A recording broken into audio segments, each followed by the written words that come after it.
Welcome everybody, this is Yasser Wasifi from Learn Dental series.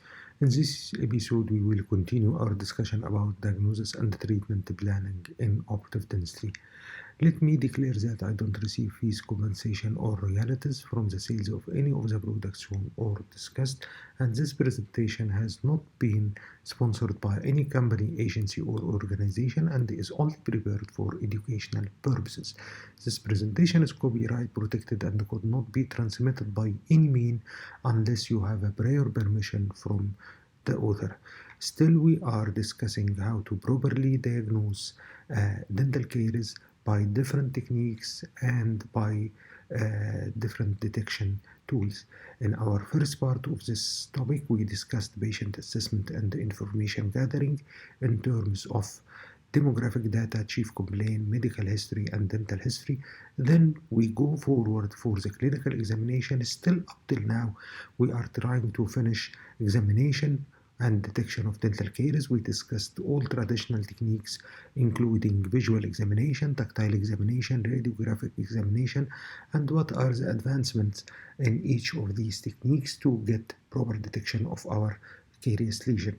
Then in the previous episode, we discussed in details the advanced caries detection lesion and what are the validity of these tests and what are the reliability of using such devices.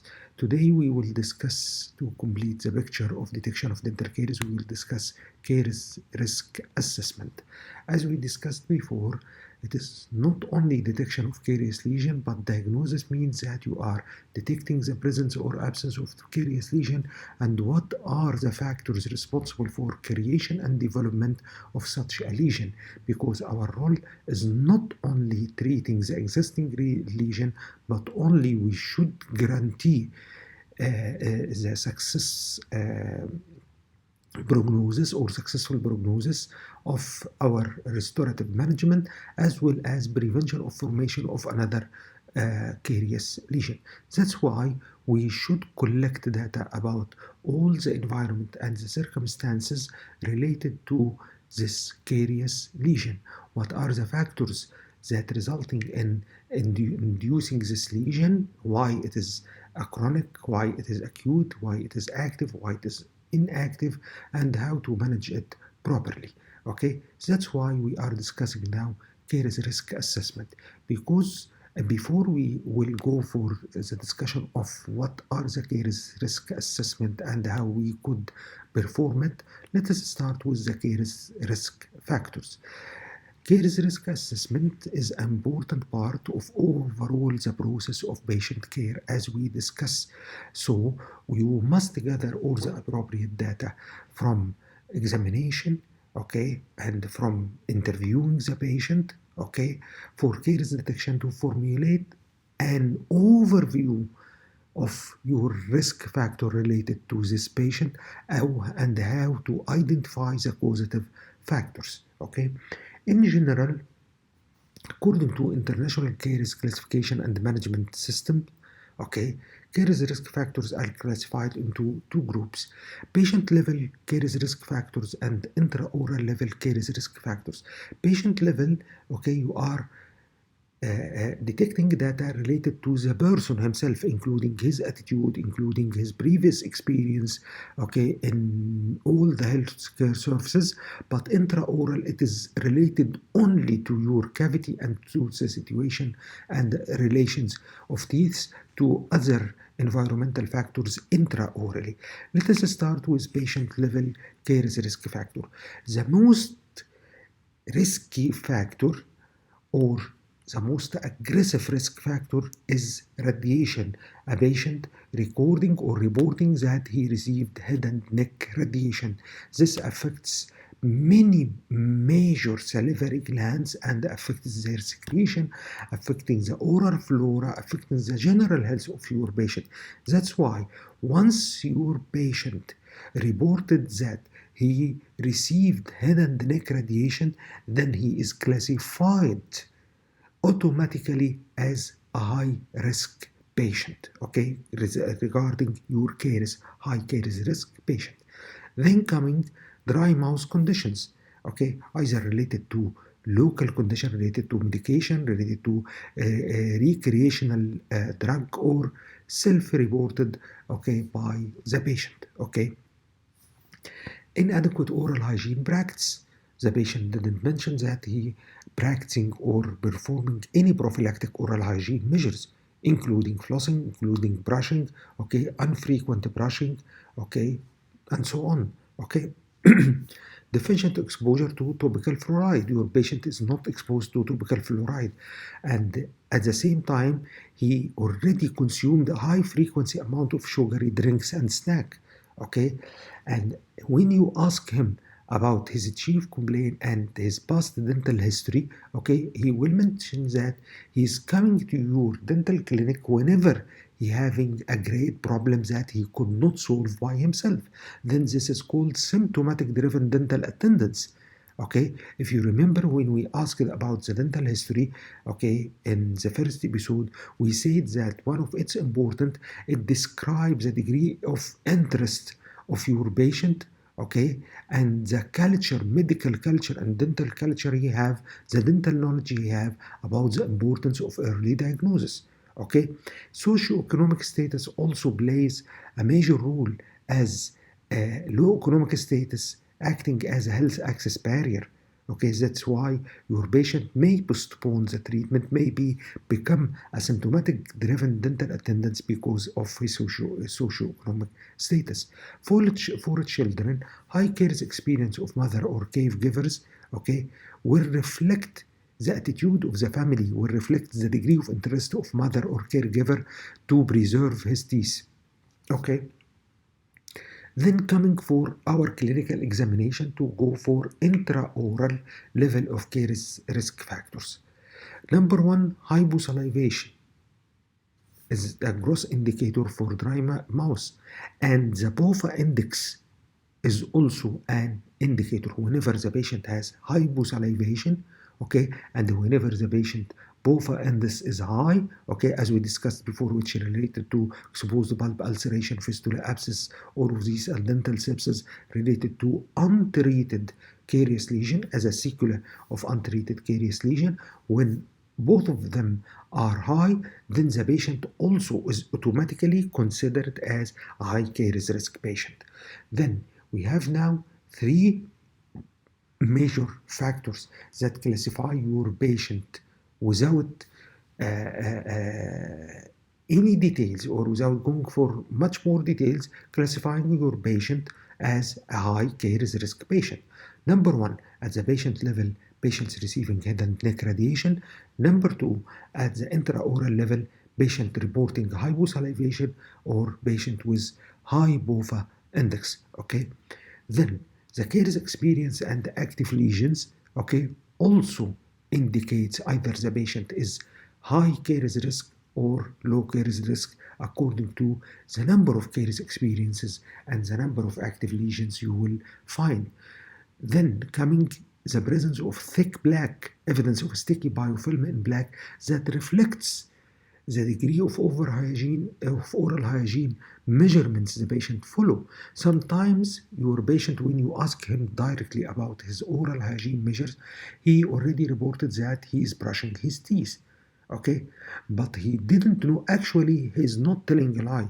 Actually, he's telling the truth, but maybe he's using a wrong brush, wrong technique, okay, just brushing his anterior teeth. He didn't use mouthwash, he didn't use toothpicks, he didn't use dental floss, he didn't floss his teeth, okay, and he thought that by this technique he already preserving or having a good oral hygiene, okay, but actually clinical examination reveals that the patient having a thick plaque. That means that there is a much more problems in his oral hygiene that he could imagine, okay. Also presence of appliances, restorations, okay, all of these causes increased biofilm retention, teeth crowding and malocclusion, okay.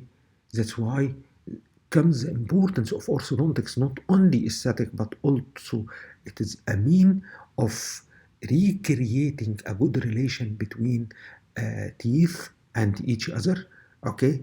That's why It facilitates much more cleaning and produces less retention and less stagnation of your cariogenic carbohydrates. Okay, exposed root surfaces also increases the risk of dental caries. That are the caries risk factors that we are searching about and we are trying to collect data. How we could collect these data to determine the exact caries risk assessment of the patient? Number one, the American Dental Association caries risk assessment. This is the simplest, most common one, okay, where you have a sheet. This sheet is classified into sections and at the same time is classified into three main columns, where the first one, okay, the answers when lying in the first one, then it is low risk, which is coded as green, as you could see in this part, okay, or in this picture. This is the picture of the caries risk assessment sheet according to American Dental Association that we will discuss now in details. Then comes the second one, when your answers lies in the second column, which is coded as yellow, then it is a moderate risk. If it comes to the red one or the pale pink one, then it is a high risk one.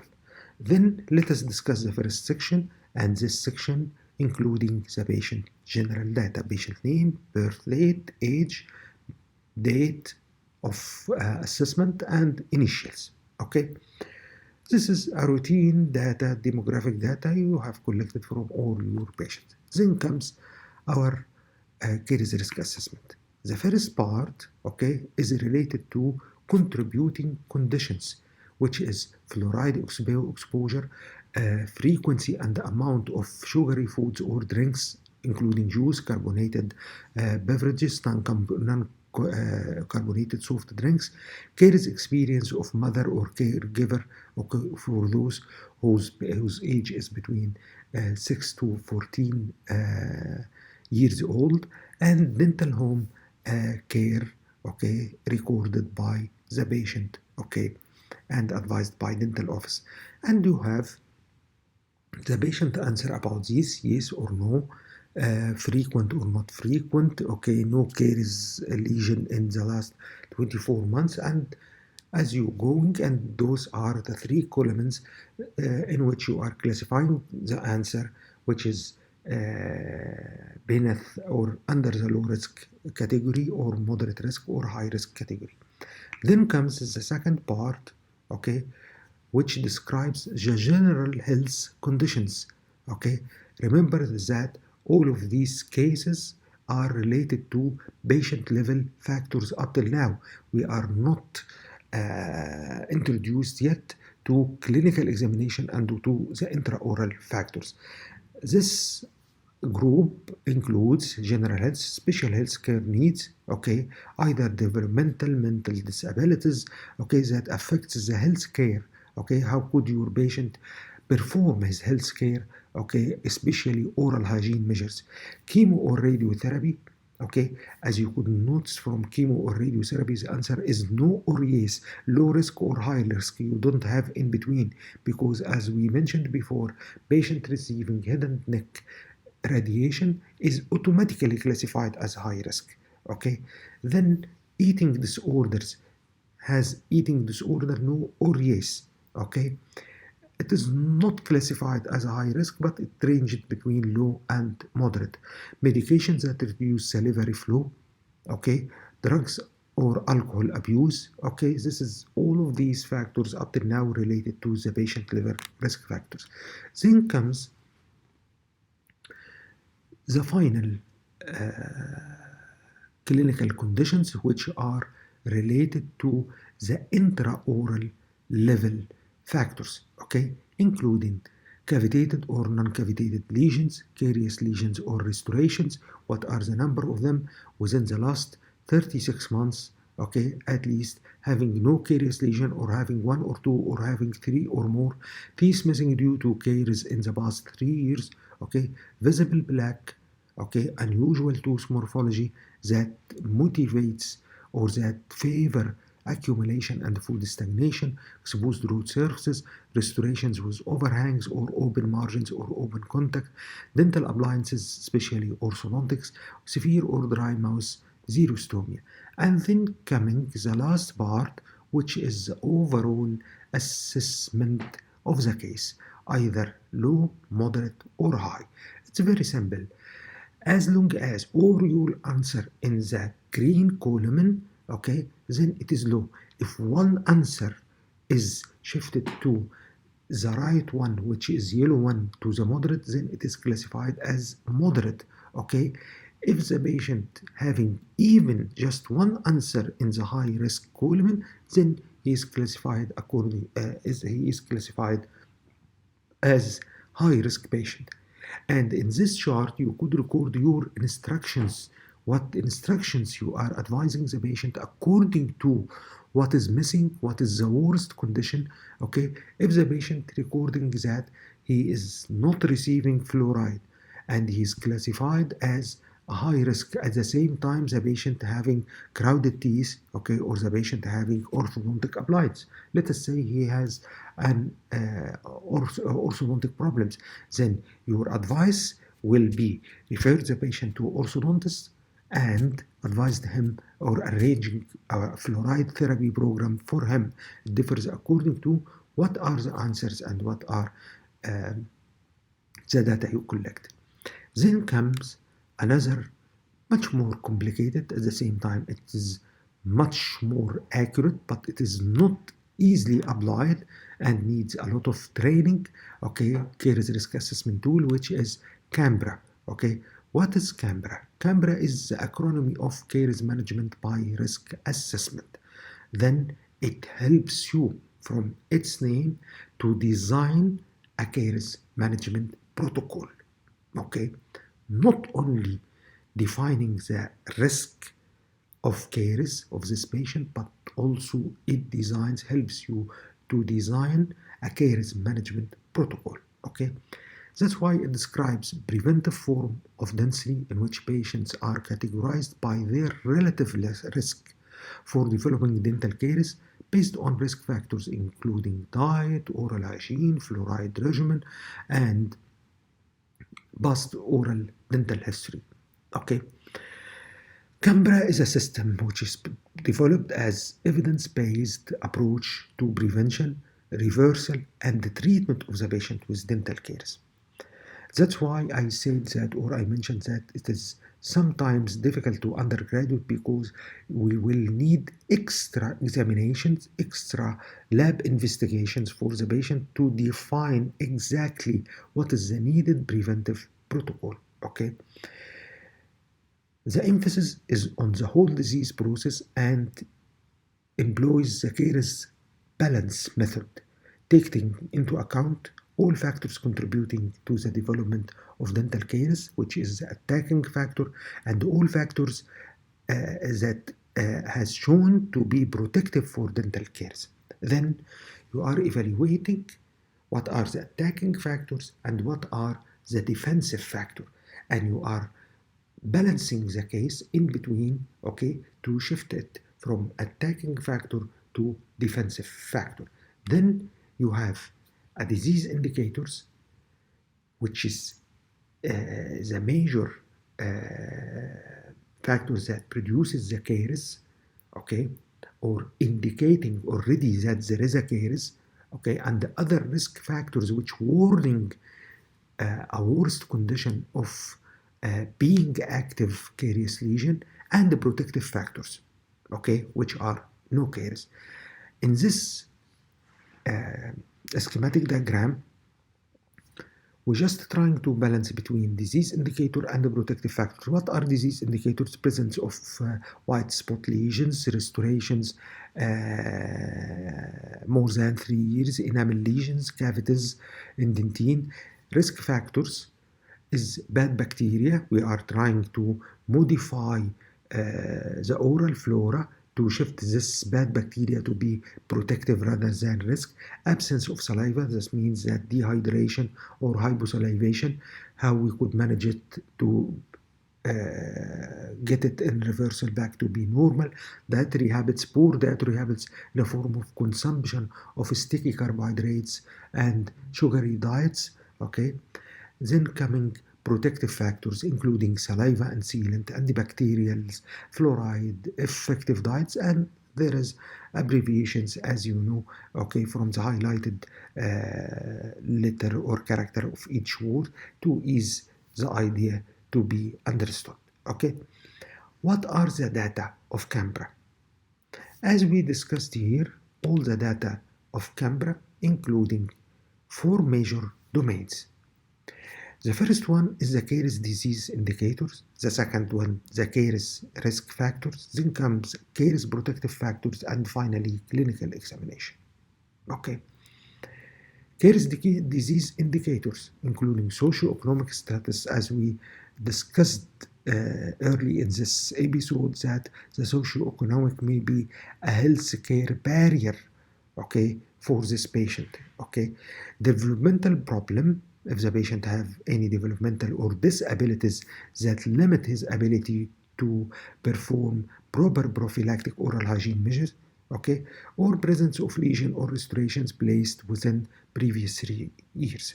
All of these are considered as Caries disease indicators. All of these indicates that you most probably find carious lesions in the mouth of this patient. Then, Caries risk factors, including visible accumulation of plaque and quantitative assessment of streptococcus and mutants and lactobacilli. That's why I mentioned that this is a highly professional Caries risk assessment tool.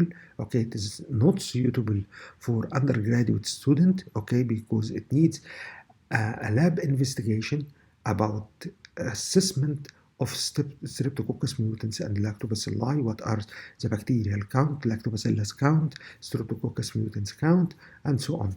Okay, frequent snacking, saliva flow, and salivary modifying factors. Fissure anatomy is complicated and much more wrinkled. Okay, especially in young age. Okay, rather than attrition of the surface in older age. Root surface exposure is another factor, either due to aging, okay, or due to improper oral hygiene measure due to gingival recession, okay, and the presence of appliances, especially orthodontics.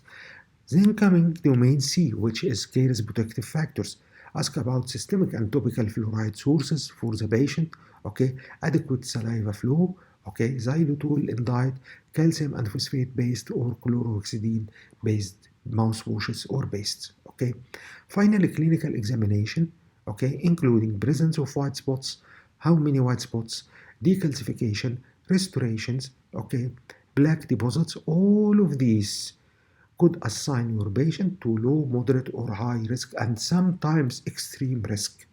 Okay, and offers, okay, formats. This risk assessment offers a format for the patient, okay, for the available format, okay, for the patient aged from 0 to 5 years, and another format for the patient more than 6 years. Okay, then your assessment tool comes in two format. Okay, one related to age from 1 day to 5 years, and one related to more 6 years up to geriatric patients. This is the sheet designed by Canberra, okay, and you could note, okay, three categories. These three categories, one of them classifying the patient in high, and the other in moderate, and the last one in low. Okay, then this is the first part, which is the demographic data, including patient name and provider name if he is younger or he is disabled to a degree or another, and reference number date. This is the demographic data. Then come the Caries risk component, okay, starting with disease indicators. Okay, then there's four numbers of disease indicators, or four items of disease indicators, including new cavities or lesions, okay, even if it is indentine and detected radiographically, new white spot lesions of smooth surface, new non-cavitated lesions in enamel, okay, and also needs radiographic examinations. That's why it is much more harder than that of American Dental Association, okay, and needs professional use and needs much more training, okay.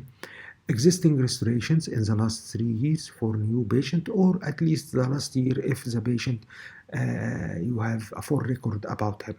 Then comes biological or environmental risk factors, okay, including cariogenic bacteria, okay. That's why you are in need for professional screening for your our lab investigation for lactobacillus count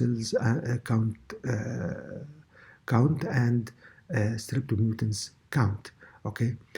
Heavy black on teeth, frequent snacking more than 3 times per day, hyposalivation medication or reduced salivary function. That's why you are in need also to measure the salivary flow rate, okay. Deep bits and fissures, recreational drug use, exposed to roots and orthodontic appliance. And then comes the protective factors, which are fluoridated water, fluoridated toothpaste once daily, or fluoridated toothpaste twice daily or more, okay.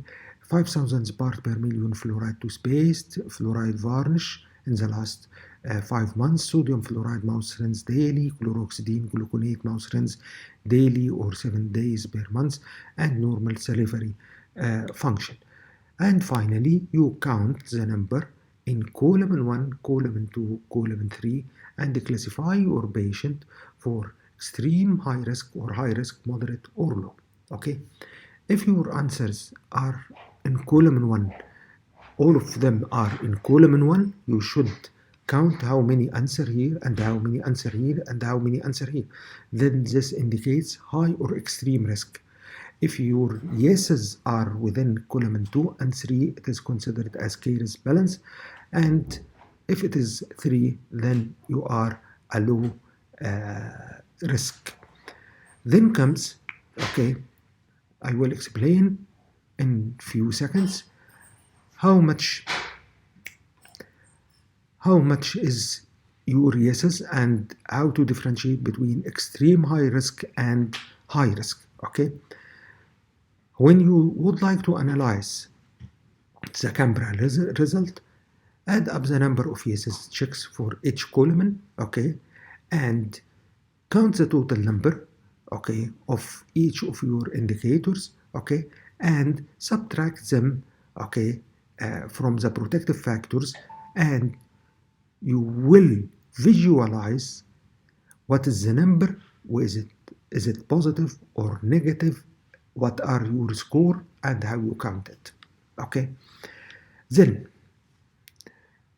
when we could indicate that the patient is at high or extreme risk, okay, if most of your answers are in the high region, then the patient is at high risk. But if it is accompanied with hyposalivation, once your patient indicates hyposalivation, then he is classified as extreme risk automatically, okay. This is the most major high risk factor, even if there are no positive disease indicators, okay.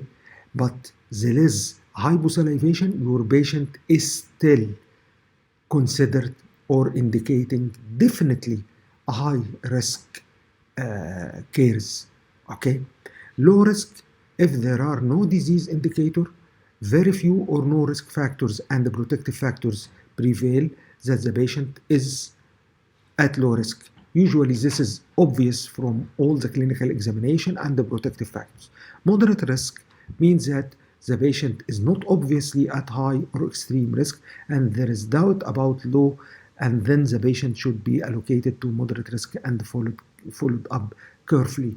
Then your yeses are in between the moderate risk and in between the low risk, are in between the yellow indicators and green indicators, okay, or yellow column and green column, okay.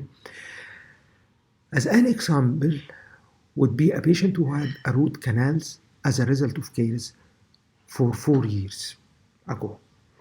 This is a moderate risk disease indicator, but has exposed tooth roots. But at the same time, he uses a fluoride toothpaste once daily. Then you will have a 1 yes, okay, in the moderate risk and a 1 in the protective measure. Then he is classified as a moderate risk in between the low and high or highly extreme, then classified as moderate and in need to follow up. Finally,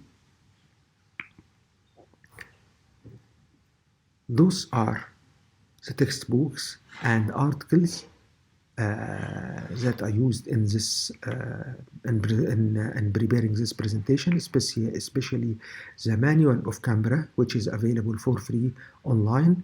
Finally, feel free to ask me at any time, as your questions are welcome.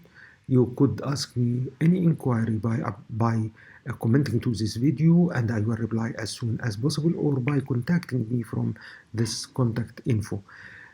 I would like to thank you to assign this time to listen to me. Don't forget to subscribe to my channel and activate the notification to get all the updates. Thank you. Yasser Al-Wasifi.